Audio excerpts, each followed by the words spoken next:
हम गायक सूरज शर्मा रउआ लोग के प्रणाम करतनी। ये हमार छठ गीत रउआ लोग के बीच में जा रहल बा, एके सुनी और अपना आशीर्वाद दी। जय हो छठी मैया। Music by Avnish Awasthi.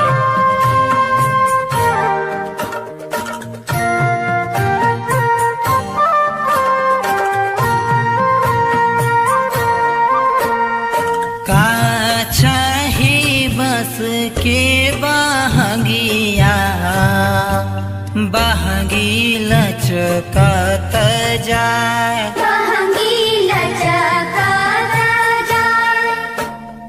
होखी ना दीपक जी का हरिया बहंगी घाटे पहुँचाए, बहंगी घाटे पहुँचाए।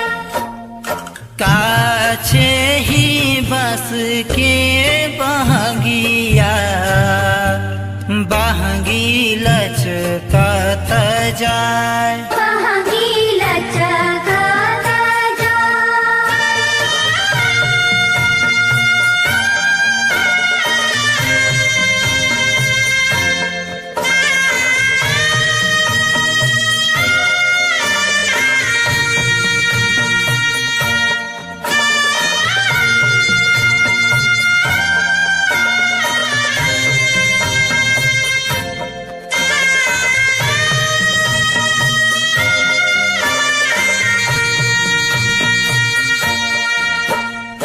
बाटा जे पूछेला बटोहिया बहंगी के करा के जाए, बहंगी के करा के जाए। तू तो आना रहवे रे बटोहिया बहंगी छठ माई के जाए, बहंगी छठ मैया के जाए।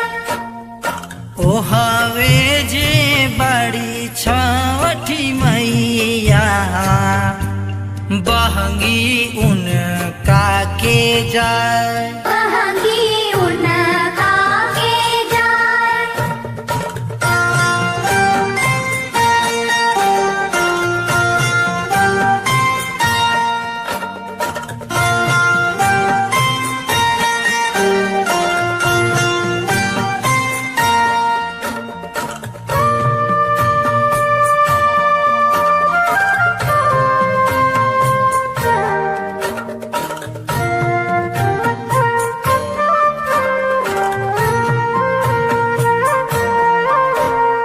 काछे ही बस के बहंगिया बहंगी लचकत जाए, बहंगी लचकत जाए।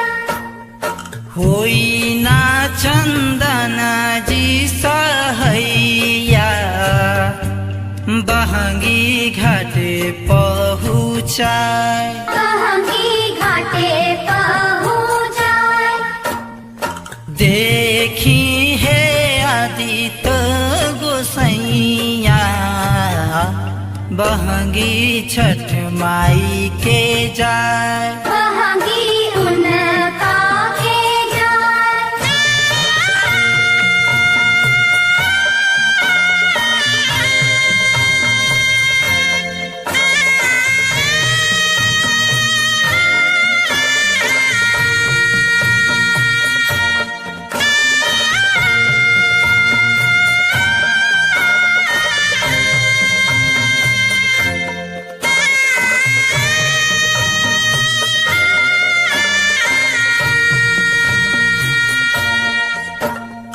पेनी ना सूरज जी पियरिया बहंगी घाटे पहुँचाए, बहंगी घाटे पहुँचाए।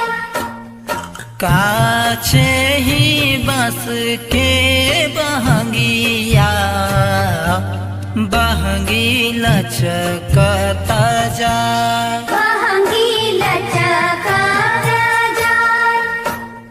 गावेले गीतिया सूरज शर्मा बहंगी लचकत जाए।